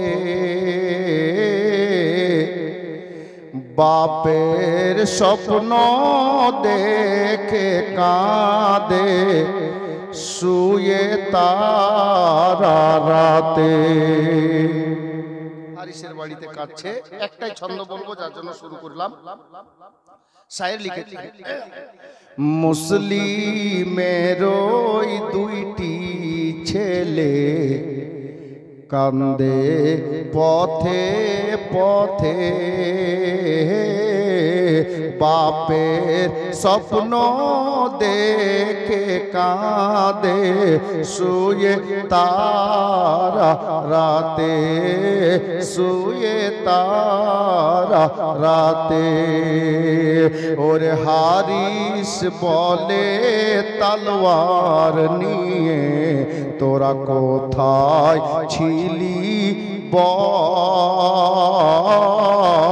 তোরা দেখবি যদি রক্তের রাঙা কারবালাতে চল, কারবালাতে চল। বেরাদার ওই আলোটা নিয়ে যেমনই বাবা ওই কান্নার শব্দ যেদিক থেকে আসছে বাড়তে বাড়তে ওই ঘরের দরজায় চলে গেল গো। আর যেমনই ঘরের দরজায় গিয়ে ঘরের দরজাটা খুলেছে, দেখতে পাওয়া গেল আমার ইমাম মুসলিমের দুইটা বেটা পূর্ণিমার চাঁদের মতো চেহারা গো, একে অপরের গলা ধরে আব্বা আব্বা বলে কান্না করছে। আর নালায়েক হারিস পাপী, দিলে দয়া হলো না, মায়া হলো না রে বাবা। ওই বাচ্চা দুটোকে ডাক দিয়ে বলছে, হারে মুসলিমের দুই বেটা রে, তোদেরকে সারা দিন কত তন্ন তন্ন করে জঙ্গলে খোঁজ করে বেরিয়েছি রে, আর আমার এত দামি ঘোড়াটাও পড়ে মরে গেছে রে, আর তোরা আমার ঘরের মধ্যেই আরাম করে বসে আছিস, শুয়ে আছিস রে। এ নালায়েকটা বাবা নিজেকে থামতে না পেরে আল্লাহু আকবার কবিরা, দুষ্ট দুরাচার আগে বেড়ে গেল। আর বাচ্চা দুটোর মাথার উপরে চুলের মধ্যে হাতটা রেখে দিয়ে এই মতো করে চুলটাকে ধরে নিল। কচি কচি বাচ্চা, মা নাই বাবা নাই দুনিয়াতে গো, চাচা চাচি ফুফু আম্মা খালা আম্মা কেউ নাই কুফাতে গো। এখন এতিম ছেলে দুটার মাথার চুল ধরে ঘরের মধ্যে থেকে টানতে টানতে বাইরে নিয়ে আসছে। বাচ্চা দুটো বলে, চাচা চাচা গো, আমাদের মা বাবা দুনিয়াতে নাই, আমরা এতিম ছেলে গো। এই সোনার মদিনা ছেড়ে আমরা কুফা শহরে এসেছি চাচা, এই কুফাতে আমাদের কেউ নাই গো। চাচা গো, আমাদের মাথার চুলটা একটু ছাড়েন গো চাচা, বড় ব্যথা করছে, বড় লাগছে গো, আপনি দয়া করে আমাদের মাথার চুলটা ছাড়েন গো। আপনার বাড়িতে থাকাতে যদি অন্যায় হয়ে থাকে ক্ষমা করেন চাচা, আর আমরা কথা দিচ্ছি চাচা গো, আপনি ছেড়ে দেন, আমাদের দুই ভাইয়ের চোখ দুটো যেই দিকে যাবে এখনই বাড়ি ছেড়ে আপনার বাড়ি থেকে চলে যাব, আমাদের মাথার চুলগুলো একটু ছেড়ে দাও চাচা। বাবারা, দুষ্টর দয়া হলো না, মায়া হলো না। হারিসের বিবি বাহির থেকে ওই রুম থেকে বেরিয়ে এসে ওই হারিসের সামনে দাঁড়িয়ে গেল। হুজুর স্বামী গো, যদি আপনি মা ফাতেমাকে খুশি রাখতে চান, মায়ার নবীকে ভালোবেসে থাকেন, দয়া করে নবী বংশের মাথার চুলটা ছেড়ে দেন। হারিস কোনো মতে চুল ছাড়বে না বাবা, বাচ্চা দুটোর চুল ধরে টানাটানি করছে, বাচ্চা দুটো কাঁদে। এই হারিসের বিবি, হারিস পাপির বিবি গো, হারিসকে গিয়ে বাবা পিছন থেকে জড়িয়ে ধরলো। হুজুর ছেড়ে দেন, তওবা করে নেন, আমার আল্লাহ আপনাকে ক্ষমা দিয়ে দেবে, আলে নবীর সঙ্গে বেয়াদবি করিয়েন না। আল্লাহু আকবার কবিরা। রাগ করে ঘরের মধ্যে গেল। ঘরের মধ্যে গিয়ে বাবা তলোয়ার নিয়ে আসলো। আর যেমনই তলোয়ার দেখেছে বাবা, আমার ইমাম মুসলিমের দুইটা ছেলেকে নিজের পার্সে টেনে নিয়ে সামনে দিকে ওই হারিস পাপির বিবি দাঁড়িয়ে গেল। না হুজুর না, খবরদার না, আমি ওয়াদা করেছি বাচ্চা দুটোর সঙ্গে যতক্ষণ বেঁচে থাকবো বাচ্চা দুটোর শরীরে কোনো আঁচ আনতে দেব না। এ বেরাদার, আঁচ আসতে দেব না। ইমাম মুসলিমের দুইটা ছেলে একটু চিন্তা করছেন, আল্লাহ গো, এখন এই কুফা শহরে এই মেয়েটা ছাড়া আমাদের আপন কেউ নয়। অবশেষে হারিস পাপি এই টানা ঘিচা করতে করতে বাবা সময়টা গত হয়ে গেল, সকাল হয়ে গেল। আল্লাহু আকবার কবিরা। এ সকাল সকাল বাবা হারিস পাপি কি করলো, বলে সরে যা, বাচ্চা দুটোকে আমাকে নিয়ে যেতে দে। আল্লাহু আকবার কবিরা। হারিসের বিবি সামনে দাঁড়ালো, বারবার পথ অবরোধ করতে লাগলো। হারিস পাপি রাগে রাগান্বিত হয়ে আল্লাহু আকবার ওই নিজেরই বিবিকে এত জোরে একটা ধাক্কা মেরেছিল, এত জোরে একটা ধাক্কা মেরেছিল, একটা ওয়ালে লেগে গিয়ে মেয়েটার কপাল ফেটে গিয়ে রক্তাক্ত হয়ে জমিনে বসে গিয়েছিল বাবা, অজ্ঞান অবস্থায় পড়েছিল। বাচ্চা দুটো ভাবলো, আল্লাহ আর কেউ আমাদের সামনে দাঁড়ানোর নাই, আর উপায় নাই, দুনিয়া আমরা এবার ছেড়ে দেব। এ বেরাদার, অবশেষে হারিস পাপি কি করলো বাবা, বাচ্চা দুটোকে মাথার চুল ধরে টেনে হাত পায়ে দড়ি বেঁধে দিয়ে, যেই মতো ধান চালের বস্তা মানুষ সাওয়ারির পিঠে রাখে ওই মতো করে একটা খচ্চর, যাকে বলা হয় ঘোড়া না আর গাধাও না, মাঝামাঝি খচ্চর লেখা আছে, ওই খচ্চরের উপরে আল্লাহু আকবার কবিরা আমার ইমাম মুসলিমের দুইটা বেটাকে ধান চালের বস্তার মতো করে বসে দেওয়া হলো। আর লাগামটা ধরে নাঙ্গা তলোয়ার হাতে নিয়ে টানতে টানতে ফুরাত নদীর তীরে চলে গেল। বাবারা, ভাইরা, মা বোনেরা, কিছুক্ষণ পরে বাবা হারিসের বিবির জ্ঞান ফিরেছে, দেখছে স্বামীও নাই, বাচ্চাও নাই। রাস্তায় বেরোলো, বেরিয়ে জিজ্ঞাসা করা হলো পাড়ার লোকজনদেরকে। হারিসের বিবিকে খবর পাওয়া গেল যে হারিস পাপি ফুরাত নদীর দিকে গেছে।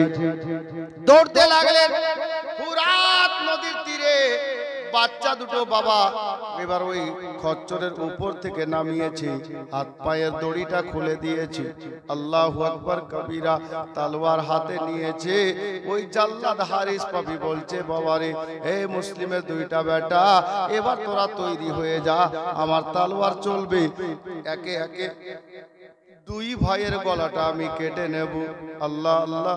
ইমাম মুসলিমের বেটা দুটি ডানে বামে সামনে পিছনে চেয়ে চেয়ে তাকিয়ে তাকিয়ে দেখছে, আল্লাহ আমাদেরকে বাঁচাবে এই মতো কোনো লোক আর দেখতে পাওয়া যাচ্ছে না। কেউ এসে হারিস পাপির সামনে দাঁড়াচ্ছে না। একটা মেয়ে ছিল, ওই মেয়েটা অজ্ঞান হয়ে জমিনে পড়ে গিয়েছে। আল্লাহ আল্লাহ। আমার ইমাম মুসলিমের বড় বেটা বলছে, চাচা যখন গলা কাটবে নি তো একটা কাজ করেন চাচা, আমার ছোট ভাইয়ের আগে আমার গলাটা কেটে নাও গো। বলে কেন রে? বলে এই জন্য আমি বড় ভাই হয়ে আমার ছোট ভাইয়ের কাটা দেহ দেখতে আমি পারবো না। ছোট ভাই বলে, চাচা দাঁড়ান চাচা, আমার বড় ভাইয়ের গলা কাটিয়েন না চাচা, আমার বড় ভাইয়ের আগে আমার গলাটা আগে কেটে নেন। বলে কেন গো? বলে আমি ছোট ভাই হয়ে বড় ভাইয়ের কাটা দেহ আমি দেখতে পারবো না গো, আমার বড় দাদার আগে আমার গলাটা কেটে নাও। হারিস পাপি বলল, তোদের এতই গলা কাটানোর শখ রে, দাঁড়া তোদের শখটা মিটিয়ে দিচ্ছি। এই তলোয়ারটা বের করবে বাবা, যেমনই তলোয়ার বের করে চালাতে যাবে গো, হারিসের বিবি দৌড়তে দৌড়তে এসে হারিসের সামনে দিকে এসে দাঁড়িয়ে গেল। হুজুর দাঁড়ান, হুজুর দাঁড়ান। যা করেছেন বাচ্চাদেরকে যতটা কষ্ট দিয়েছেন এখনো সময় আছে, তওবা করে নেন। আল্লাহ পাকের প্রিয় নবীর ওসিলায় মা ফাতেমার ওসিলায় আমার আল্লাহ আপনাকে ক্ষমা করে দেবেন। বাচ্চা দুটোর প্রতি আর আগে বাড়িয়েন না, বাচ্চা দুটোর দিকে আর ক্ষতির দিকে যেয়েন না, বাচ্চা দুটোকে ছেড়ে দেন হুজুর। আমার মা ফাতেমা খুশি হবেন, ফাতেমার বাগানের ফুল আছে, আলে রাসূল আছে। হারিস পাপি কোনো কথাই শুনবে না। তখন হারিসের বিবি বলল, আমি যতক্ষণ বেঁচে আছি তোমাকে এই বাচ্চা দুটোর উপরে একটা চুল পর্যন্ত ক্ষতি করতে দেব না। অবশেষে ইনামের লোভে, পুরস্কারের লোভে পড়ে গিয়ে এই জাল্লাদের মাথায় কিছু আর উঠলো না রে বাবা। এত সুন্দর ধার্মিকা বিবিকে এমন একটা তলোয়ার চালিয়ে দিল, মেয়েটা জখমি হয়ে মাটিতে পড়ে গেল, রক্তে রক্তাক্ত হয়ে গেল। অবশেষে হারিস পাপি এবার কি করলো, রক্ত মাখা তলোয়ার খানা সামনে তুলেছে আর একের পরে এক ইমাম মুসলিমের কচি কচি দুটা বেটার গলা একেবারে আলাদা করে দিল। ইমাম মুসলিমের দুইটা বেটার গলা কেটে নিল বাবা। আমার ইমাম মুসলিমের দুইটা বেটা শহীদ হয়ে গেলেন।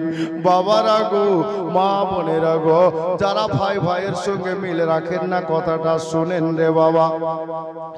ইমাম মুসলিমের দুই বেটার গলা কেটে নিয়ে গলাটিকে মাথা দুটো আলাদা রেখেছে। হারিস ভাবলো মাথা দুটো তো নিয়ে যাব, দেহটা কি করব? যার জন্য হারিস পাপি তলোয়ার রেখে দিয়ে একটা দেহকে, ইমাম মুসলিমের একটা ছেলের দেহকে, মাথা আলাদা করা দেহখানাকে পা একটা আর একটা হাত ধরে বাবা পাশেই ফুরাত নদী ধরে নদীতে চালিয়ে দিল। নদীতে চালিয়ে দিয়েছে। নদীতে অনেক প্রকারের জিনিস, কাঠ, পোকামাকড়, এটা ওটা অনেক জিনিস ভেসে যায়, কিন্তু স্রোত চলতে আছে, পানি চলতে আছে, সব ভেসে যাচ্ছে। ওই দেহটা ভাসছে কিন্তু আগে আর বাড়ে না, এক জায়গায় দাঁড়িয়ে গেছে। আল্লাহ আল্লাহ যারা বলে নবী মরে মাটিতে মিশিয়ে গেছে, বেরাদার, নবী তো দূরের কথা, নবী বংশের ফুলের কথা শোনো। ইমাম মুসলিমের ছেলে গলাটা কেটে গেছে, মাথা উপরে আছে, দেহটা পানিতে ভাসছে। কিতাব লেখক বলছে ওই পানিতে ভাসা দেহটা হাত দুখানাকে এই মতো বের করে দিয়েছে, আর মনে হচ্ছে কিছু বের করে চাইতেছে। কি চাইছে বাবা জানেন? কিতাব লেখক লিখছেন, এ হারিস পাপি শুন রে, আমরা মায়ের পেট থেকে আসার পরে দুই ভাই একসঙ্গে মায়ের কোলে বসে খাওয়ার খেতাম, মায়ের সঙ্গে একসঙ্গে ঘুমাতাম। আমাদের মা ইন্তেকালের পরে বাবার সঙ্গে মদিনা থেকে মক্কায় এসেছিলাম, মক্কা থেকে কুফাতে এসেছিলাম, একসঙ্গে দুই ভাই ঘুমাতাম, একসঙ্গে নামাজে যেতাম, একসঙ্গে খানা খেতাম। রে হারিস পাপি, এখন তুই গলাটা কেটে দিয়েছিস রে, আমরা দুই ভাইয়ের জোড়াটা ভেঙে দিস না রে, তুই মাথা রেখেছিস রেখে নে রে, কিন্তু আমার ওই ভাইয়ের দেহটা পানিতে চালা রে, আমরা দুই ভাই এখন গলা মিলিয়ে নেব। ইমাম মুসলিমের দুই বেটার দেহখানাকে যখন বাবা পর পর চালিয়ে দিল, কিতাব লেখক লিখছেন বাবা লাশ দুটো ভাসতে ভাসতে, দেহ দুটো ভাসতে ভাসতে, যেমন ঈদের ময়দানে ঈদের নামাজের পরে আমরা গলা মিলাই যাকে মনকা বলে, এ বেরাদার ওই গলা মিলানোর মতো ইমাম মুসলিমের দুইটা বেটা বাবা শহীদ হওয়ার পরে গলা মিলিয়ে নিল, সিনায় সিনা জড়িয়ে গলায় গলা মিলিয়ে ধরে নিল। মা বোনেরা, ইমাম মুসলিম রাদিয়াল্লাহু তাআলা আনহু এই দুইটা বেটা 8 বছর 10 বছর বয়সে, কেউ বলে 10 বছর 12 বছর বয়সে দুনিয়া থেকে পর্দা করলেন, শহীদ হয়ে গেলেন। সবাই পড়ি ইন্না লিল্লাহি ওয়া ইন্না ইলাইহি রাজিউন। কচি কচি দুইটা বেটা গলা কেটে নেওয়ার পরেও পানিতে জিন্দা। আজকে আমরা জিন্দা নবীর জিন্দা উম্মতি, আমাদের নবীও জিন্দা, আলে নবীগণেরাও জিন্দা, বেরাদার সোহদাগণও জিন্দা। কারণ আল্লাহর কোরআন তেলাওয়াত করেছি আজকে শেষের রাত্রে।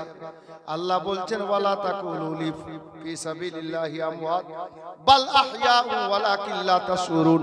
আল্লাহ বলছেন যারা আল্লাহর রাস্তায় নিজের জান কুরবান করে দেয় তাদেরকে তোমরা মৃত্যু বলিও না, তারা জীবিত, তা তোমরা বুঝতে পারো না, তোমাদের চোখের অন্তরালে মানে আড়ালে।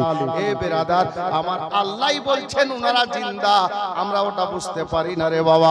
হে বেরাদার এই জায়গায় বলবো আলে নবীর মহব্বতে, ইমাম হুসেনের মহব্বতে, পঞ্জাতনের মহব্বত অন্তরে নিয়ে কি হলো সব হাত একেবারে এত স্পিড তোমরা গো, আল্লাহু আকবার। এরা ভাবছে যে গজল বলতে লাগলো তাহলে রেকর্ডিং করি নাকি? সুবহানাল্লাহ। কি বলবো 500 টাকা এদিক থেকে আসবে তাহলে তো গজল বলবো। এদিককার মা বোন ছেলে মেয়েকে ভালোবাসে, আর এদিককার গুলো বাসে কিনা একটু পরিচয়টা নিই।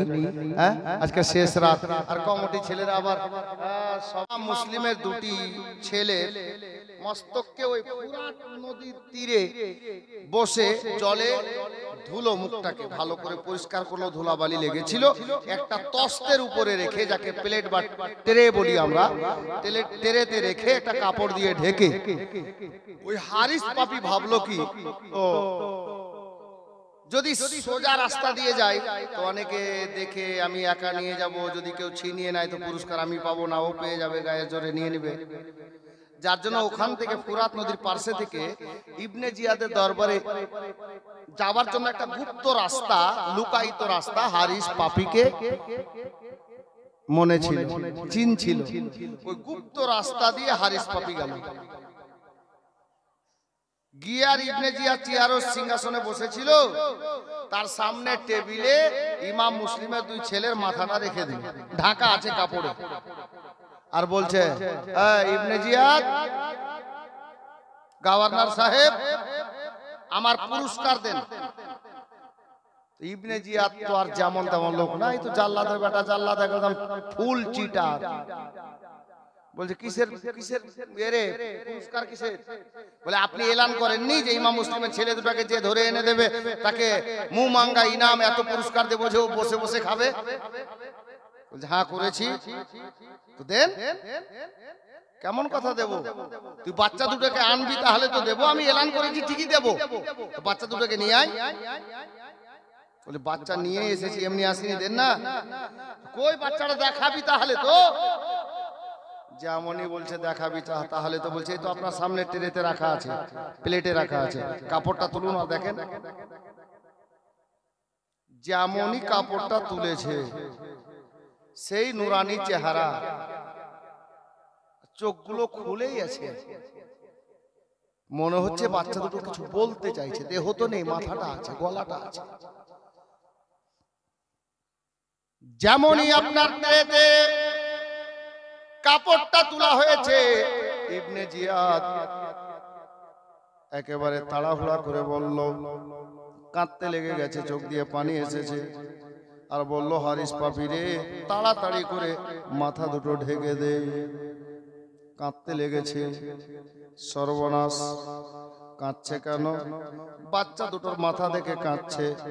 আপনারা বলবেন একটু আগে এই লোকটা এই বাচ্চা দুটোকে ধরার জন্য সৈন্য সামন্তকে নিযুক্ত করে ছেড়েছিল, এখন বাচ্চা দুটোর মাথা দেখে লোকটা কাঁদছে, নিশ্চয় লোকটার দিলে দয়া হয়েছে? না ভাই, মোটেই দয়া হয়নি, একেবারে পিওর গাদ্দার আছে, ও নিজের চেয়ারের কারণে কাঁদতে লেগেছে। কেন জানেন? কিতাব লেখক লিখছেন ওই নালায়েক ওবায়দুল্লাহ ইবনে জিয়াদের কান্নার কারণ হলো এটা যে বাচ্চা দুটোকে শহীদ করে আনা হয়েছে, গলা কেটে কাটা হয়েছে। আমি ইয়াজিদকে খবর করেছি বাচ্চা দুটোকে জেলখানায় রাখা আছে, এখনো জবাব আসেনি। ইয়াজিদ যদি আমাকে বলে বাচ্চা দুটো জিন্দা চাই, আমি কোথা থেকে এনে দেব? তাহলে আমার চাকরি যাবে, সিংহাসন যাবে, আমার পদটা চলে যাবে। ওর নিজের পদের জন্য কাঁদছে, বাচ্চা দুটোর জন্য নয়। মা বোনেরা, ভাইরা, চাচারা, ইমাম মুসলিমের দুইটা ছেলেকে যে হারিস পাপি কতল শহীদ করে নিয়ে এসেছে বাবা, ওই হারিস পাপিকে বলল, হারে তোকে কতল করে কে আনতে বললো, শহীদ করে কে আনতে বললো? বলে হুজুর ভয়ে এনেছি। বলে পূর্বে কেন বললি না, কেন তুই ভয় করলি? বলে আমি বাচ্চা দুটোকে যদি ডাইরেক্ট নিয়ে আসতাম, আমার কাছ থেকে কেউ যদি ছিনিয়ে নিত, তাহলে আমি পুরস্কার পেতাম না। আমি একা মানুষ, যার জন্য গলাটা কেটে এনেছি। হারিস বলল, তুই বাচ্চা দুটোকে লুকিয়ে রাখতি, আমাকে খবর করতি, আমি সৈন্য পাঠিয়ে মাঙিয়ে নিতাম, তোর ভয় থাকতো না। এখন তুই বাচ্চা দুটোকে শহীদ করে দিয়েছিস, গলা কেটে নিয়েছিস। ইয়াজিদ যদি বাচ্চা দুটো একেবারে জিন্দা চাইতো, আমি জবাব দেব কি? এইভাবে আমি বাচ্চা চেয়েছিলাম না, অপরন্ত তুই গলাটা কেটেছিস। এ বেরাদার, একটা লোক দৌড়তে দৌড়তে এসে ইবনে জিয়াদকে বলল, হুজুর বাচ্চা দুটোই শুধু শহীদ করেছে এটা না, এ বাচ্চা দুটোকে বাঁচানোর জন্য হারিসের বিবি অনেক চেষ্টা চালিয়েছিল, তার মাথা তো ফাটিয়েছিল। অবশেষে ফুরাত নদীর তীরে গিয়ে হারিস পাপি নিজের বিবিটাকেও শহীদ করে দিয়েছে, বিবিকেও কতল করেছে। হারিস পাপি এই কাজটাও করেছে। তখন ওই বাচ্চা দুটোর দেহ কোথায় জানতে চাওয়া হলো। হারিস পাপিকে বলল, বাচ্চা দুটোর দেহ কোথায়? বলে ফুরাত নদীতে চালিয়ে দিয়েছি, ফেলে দিয়েছি। এ বেরাদার, হারিস পাপিকে বলল, ইবনে জিয়াদ তোর পুরস্কার তুই পাবি নিশ্চয়। তাহলে কি পুরস্কার জানবি না? কি পুরস্কার? জাল্লাদকে হুকুম দিল, বলে হারিস পাপির পুরস্কার হলো এটা।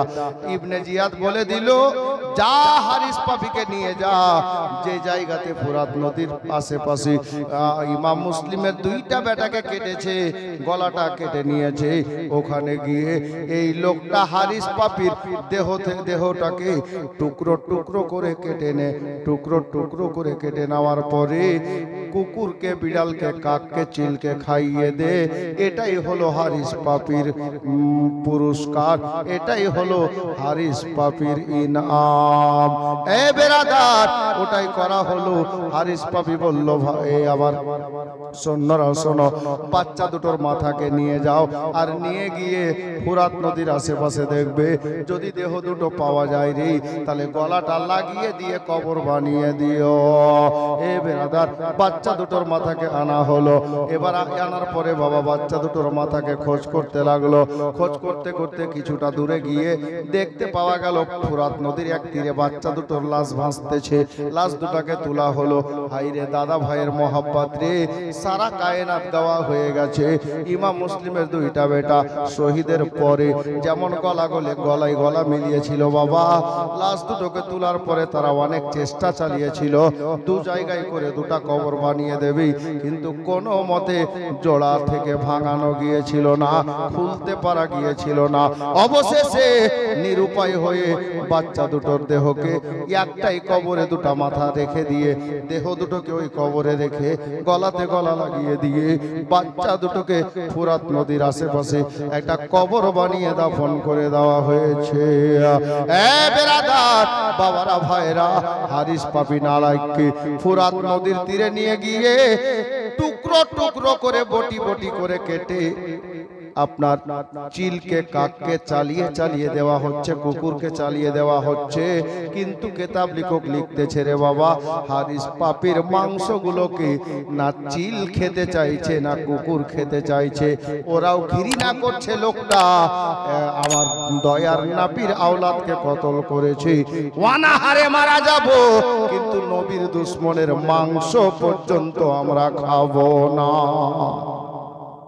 বুঝতে পারা গেল আলে নবীর দুশ্মন যারা হয় তাদেরকে কুকুর পর্যন্ত ঘৃণা করে, আলে নবীর দুশ্মন যারা হয় তাদেরকে আসমানে উড়ন্ত পাখিরা, চিলেরা পর্যন্ত ঘৃণা করে, তাদের মাংস পর্যন্ত খেতে চায় না।